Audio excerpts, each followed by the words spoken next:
డబ్బు, అనారోగ్యం, ఉద్యోగం, వ్యాపారం అప్పులతో బాధపడుతున్నారా? వెంటనే జేకేఆర్ గురువు గారికి కాల్ చేసి అపాయింట్మెంట్ తీసుకోండి.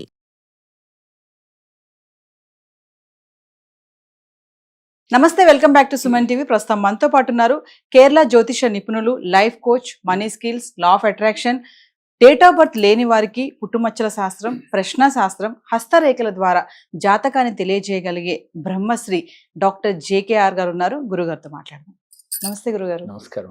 గురుగారు, మహిళలు రోజు ఇంట్లో ఇలా చేస్తే ఇంటిళ్ళ పాది కూడా సుఖ సంతోషాలతో, భోగభాగ్యాలతో మంచిగా ఉంటారు అంటే స్త్రీలు ఏం చెయ్యాలి అంటారు? అంటే ముఖ్యంగా స్త్రీలు చేస్తేనే ఫలితం ఉంటుందా అంటే ఏం చెప్తారు? ఇంట్లో ఇల్లాలు లక్ష్మీదేవితో సమానము అంటుంటారు. అంటే మనం ఇల్లాలని చూసి ఇంటిని చూసినా, ఇంటిని చూసి ఇల్లాలని చూసినా ఎలా ఉంటారో ఇంట్లో అనేది చెప్పొచ్చు అని కూడా మన పెద్దలు చెప్తారు. అంటే ఇల్లు ఎంత నీట్గా ఉంటుందో ఇల్లాలు అలా ఉంటుంది, ఇల్లాలు ఎలా ఉందో ఇల్లు కూడా అంత నీట్గా ఉంటుందని ఒక అంచనా వేయగల శక్తి కొంతమందికి ఉంటుంది.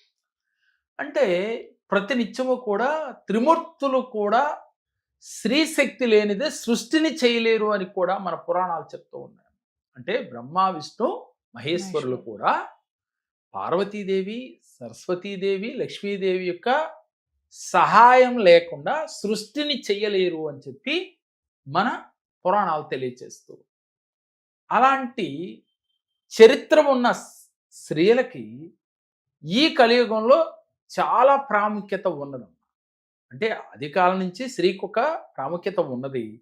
కొంతమంది తెలియక చేసే పనులు కానీ స్త్రీని గనక అనుకూలంగా అంటే సానుకూలంగా ప్రేమతో వారు గనక వీరికి సహాయ సహకారాలు అందించుకునే విధంగా భర్త చేసినట్లయితే, స్త్రీ శక్తి తోడైతే ఈయనకి విజయం ఈజీగా వస్తుంది.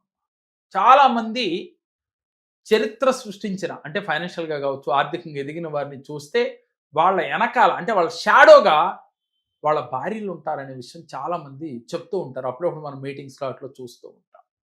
అదేవిధంగా స్త్రీలు నా భర్త నేను హ్యాపీగా ఉండాలి, మా ఇల్లు స్వర్గసీమలాగా ఉండాలి, అష్టలక్ష్ములు కొలువు తీరి ఉండాలి అని భావించే ఏ స్త్రీ అయినా కూడా స్త్రీలు ప్రత్యేకించి ఇలా చేస్తే వెంటనే ఫలితం వస్తుంది. ఏం చేయాలి అని అంటే, భర్త కన్నా భార్య ముందు లేవాలి.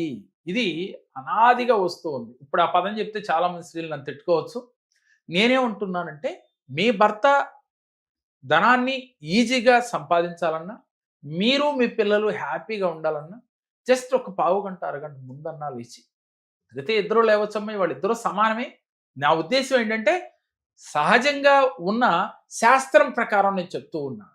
ఏ స్త్రీ అయితే ముందుగా నిద్రలేచి ఇంటిని శుభ్రపరచుకుని, ఎలా శుభ్రపరచాలి? ఇవాళ పనోళ్ళు చేస్తూ ఉన్నారు, ఓకే, పనోళ్ళు చేసినా తానుగా స్వయంగా చేసుకున్న ఇల్లు తుడిచేటప్పుడు ఈ విధానాన్ని అలవాటు చేసుకోవాలి. ఏం చేస్తారు? అందరూ కూడా నైరుతి మూల నుంచి ఈశాన్య మూలకు తుడుచుకుంటూ వస్తుంటారు. కానీ వాస్తవానికి ఈశాన్యం మూల నుంచి నైరుతి భాగం వైపుకు ఇల్లు తుడవాలి. ఇలా ఎవరైతే తుడుస్తారో, ఈశాన్యం అంటే మన గుమ్మం వైపు ఉంటుంది కదా ఎంట్రన్స్, నైరుతి గుమ్మం ఉన్నా సరే, మనకి దక్షిణ గుమ్మం ఉన్నా సరే, మనం తుడవలసింది ఈశాన్యం మూల నుంచే తుడవాలి. ఇల్లుని తుడుచుకుంటూ నైరుతి భాగంలోకి వెళ్ళేసరికి ఆ పోగుని తీసివేయాలి.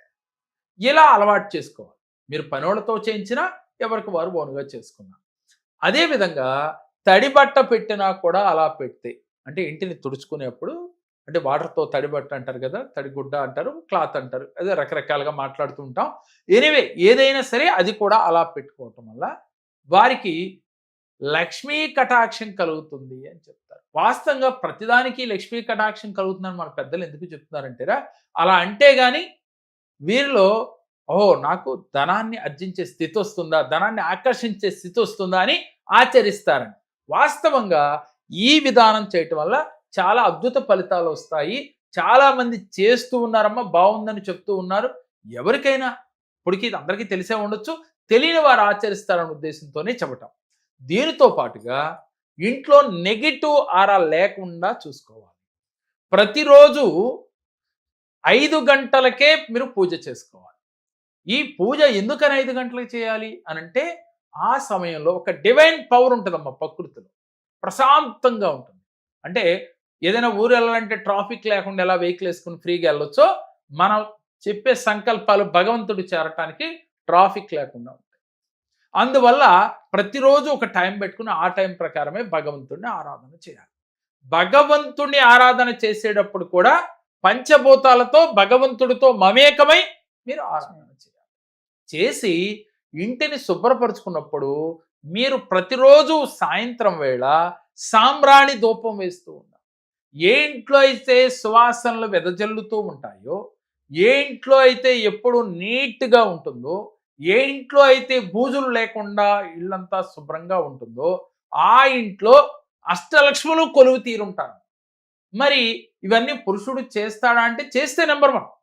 కానీ మ్యాక్సిమం స్త్రీలకే ఎక్కువగా పట్టించుకుంటారు. కాబట్టి ఏ స్త్రీ అయినా సరే తన భర్త వ్యాపారంలో నెంబర్ 1గా ఉండాలి అంటే ఇంట్లో ప్రశాంత వాతావరణం ఉండాలి. ఇంట్లోకి రాగానే తన భర్త ప్రశాంతంగా నిద్రపోవాలి. ఇద్దరు అన్యోన్యంగా ఉండాలి. ఒకళ్ళొకళ్ళు షేర్ చేసుకుంటూ ఉండాలి. అంటే ఈ రోజు జరిగిన విషయాలన్నీ ప్రతిదీ భార్యతో షేర్ చేయాలి. భార్య సలహాలు తీసుకోవాలి.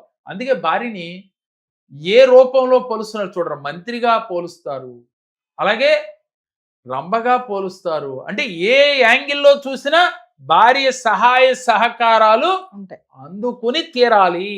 అప్పుడే తన భర్త విజయ పదంలో ముందుకు వెళ్తాడు.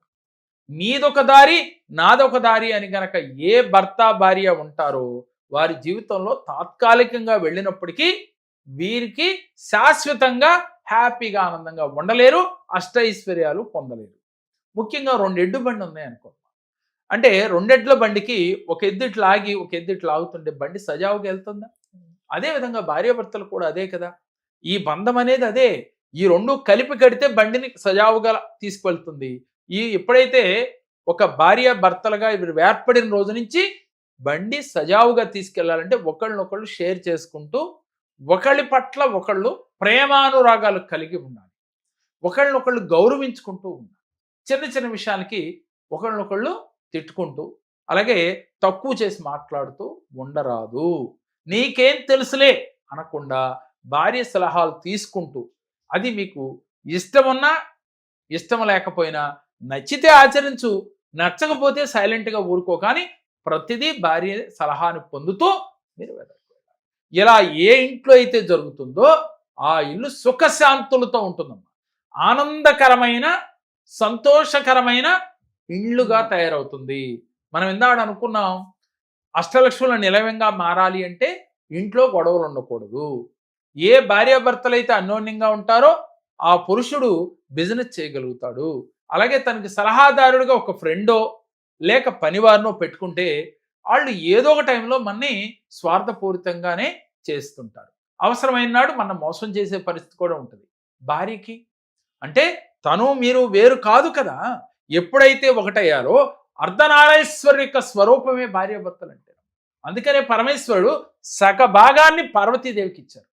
ఈయన్ని ఉదాహరణగా తీసుకుని మన లోగో కూడా అదే ఉంటుందమ్మా, అర్ధనారీశ్వరుడు యొక్క లోగో. అందుకని ప్రతి భార్యాభర్త కూడా అర్ధనారీశ్వరుడు స్వరూపంగా ఉండాలి. నేను వేరు ఆవిడ వేరు కాదు అని భావంతో ఉండాలి. అప్పుడు భార్య ఈ విధంగా ఉదయాన్నే లేచి భర్తకి బయటికి వెళ్ళేటప్పుడు నవ్వుతూ ఎదురు రావాలి. నవ్వుతూ ఎదురు రావాలి. ఎదురు వచ్చేటప్పుడు మనసులో ఇలా అనుకోవాలి, నా భర్త ఇవాళ తలపెట్టిన కార్యం విజయవంతంగా పూర్తి చేసుకుని వస్తాడు. భర్త బయటికి వెళ్ళేటప్పుడు వాటర్ బాటిల్ తీసుకుని వెళ్ళటం వల్ల ఇంకా విశేష ఫలితం ఉంటుంది. ఎందుకని? పంచభూతాలలో ఒకటైన నీరుతో వెళితే తొందరగా. ఎందుకనమ్మా? ప్రకృతిలో 3 వంతులు నీరుందమ్మా, మన శరీరంలో 3 వంతులు నీరుంది. అటువంటి నీరికి ఆకర్షణ శక్తి ఎక్కువ. అందుకని ప్రతినిత్యం నీటి బాటిల్ అంటే బాటిల్ ఎక్కువ, వాటర్ బాటిల్ మనిషి వెంటనే తీసుకెళ్తాం అనేది పూర్వం రోజుల్లో తాంబేటికాయలు అనేవాళ్ళు, తర్వాత బాటిల్స్గా మారినాయి. ఏదైనా కానీ వాటర్ మన వెనకాలే తీసుకువెళ్ళాలి. ఎవరైతే ఇలా శుభకార్యాలకు కానీ ఏదైనా ఇంపార్టెంట్ కార్యాలకు వెళ్ళేటప్పుడు వాటర్ బాటిల్ తీసుకుని బయటకు వెళ్తారో వాళ్ళకి అనుకున్న పనులు ఈజీగా అవుతాయి అని చెప్తూ ఉంటారు. వాస్తవానికి ఇంకో రకంగా ఆలోచిస్తే వాటర్ అనేది నిత్యం మనకు అవసరం. అందుకని ఆ సమయానికి అందుబాటులో దొరుకుద్దో లేదో అని మన పెద్దలు ముందుగా ఇలా తీసుకెళ్ళటం వల్ల మీకు విజయం వరించుద్ది అని చెప్పు ఉండవచ్చు. కారణం ఏదైనా కానీ ఇప్పుడు మనం ఆలోచిస్తే నీటికి ఆకర్షణ శక్తి ఉంది. అందువల్ల ఈ నీటితో మీరు ఎక్కడైనా ప్రయాణం చేసేప్పుడు వాటర్ బాటిల్ చేతిలో ఉండాలి. ఎప్పుడు కూడా స్త్రీ కూడానమ్మా నిండు ముత్తైదువులాగా కనపడుతూ ఉండాలి. చక్కగా అలంకరించుకుని భర్తకి ఎదురొస్తూ నవ్వుతూ సాగనంపాలి. అలాగే ఏ పని చేసినా భార్య ప్రతినిత్యము కూడా భర్తకి సలహాలు ఇచ్చేటప్పుడు కూడా ఆచితూచి ఇస్తూ ఉండాలి. అంటే ఇక్కడ ఏది మాట్లాడినా అవతల మనసు బాధించకుండా ఒకళ్ళనొకళ్ళు మాట్లాడుకుంటూ ఉండాలి. ఇలా ఎవరైతే దైనందిన జీవితంలో భార్యాభర్తలు ఉంటారో, అలాగే ఏ స్త్రీ అయితే ప్రతినిత్యం ఇలా చేస్తుందో, ప్రతినిత్యము జుట్టు విరబోసుకోకుండా చక్కగా జడ వేసుకుని నుదుటిన కుంకుమ పెట్టుకుని పాపిట సింధూరం పెట్టుకుని ఏ స్త్రీ అయితే ఉంటుందో ఆ ఇంట లక్ష్మీదేవి త్రష్ట వేసుకుని కూర్చుంటున్నాం. అంటే స్త్రీ కళకళలాడుతూ ఉన్న ఇంట్లో లక్ష్మీదేవి యొక్క అనుగ్రహం వెల్లులాగా ఉంటుంది. కాబట్టి ఆ ఇంట సిరుల తల్లి శ్రీ మహాలక్ష్మీదేవి కావాలి అని అనుకున్నవారు ఆ ఇంట్లో ఉన్న స్త్రీ ఈ విధంగా చేయాలి. ప్రతిరోజు కూడా కుదిరితే మీరు మీ దగ్గరలో ఉన్న అమ్మవారి దేవాలయాన్ని దర్శించాలి. ఎవరైతే మీ బిజినెస్లో మీ భర్త బాగా అభివృద్ధి పదంలో ఉండాలని కోరుకుంటున్నారో కుదిరితే ఇద్దరు వెళ్ళొచ్చు. లేని ఎడల ఆవిడైనప్పటికీ కూడా ఇంట్లో స్త్రీ అయినప్పటికీ కూడా అమ్మవారి దేవాలయానికి వెళ్ళి 5-6 గంటల లోపుగా వెళ్ళి అమ్మవారిని దర్శించుకుని ఇలా కొంతకాలం చేసిన ఎడల దాని రిజల్ట్ చాలా అద్భుతంగా ఉంటుంది. దీంతో పాటుగా ప్రతిరోజు ఒక అరగంట సేపు ధ్యానం చేయాలి. అలాగే ఏ వ్యక్తి గురించి మనం ఆలోచించకూడదు. మీ భర్త ఉన్నతంగా ఎదగాలి ఆర్థికంగా మీరు కోరుకుంటే మీరేం చేయాలి?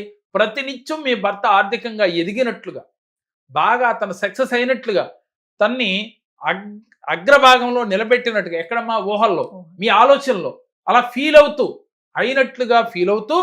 ఇలా అయినందుకు యూనివర్స్కి, మీరు నమ్మిన దైవానికి, అలాగే మీ ఇంటి దైవానికి, పంచభూతాలకి కృతజ్ఞతలు చెబుతూ ఉండాలి. సీరియల్స్ చూడటమో, లేక పక్కింటి వారి కోసమో, లేక మీ బంధువుల్లో ఏదో కొన్ని తలుసుకుని వాళ్ళు ఇలా అన్నారు ఇలా అన్నారని లేక ప్రతినిత్యం ఫోన్లోనో ఉండటం కాకుండా మీరు ఆనందంగా ఉండాలి, అష్టైశ్వర్యాలతో ఇల్లు కళకళలాడుతూ ఉండాలంటే ప్రతినిత్యం ఆ ఇంట్లో ఉన్న స్త్రీ ఇలా భావిస్తూ ఉండాలి. ఎందుకంటేనమ్మా ఆడపిల్ల ఎవరైనప్పటికీ కూడా లక్ష్మీ స్వరూపమే అంటాం.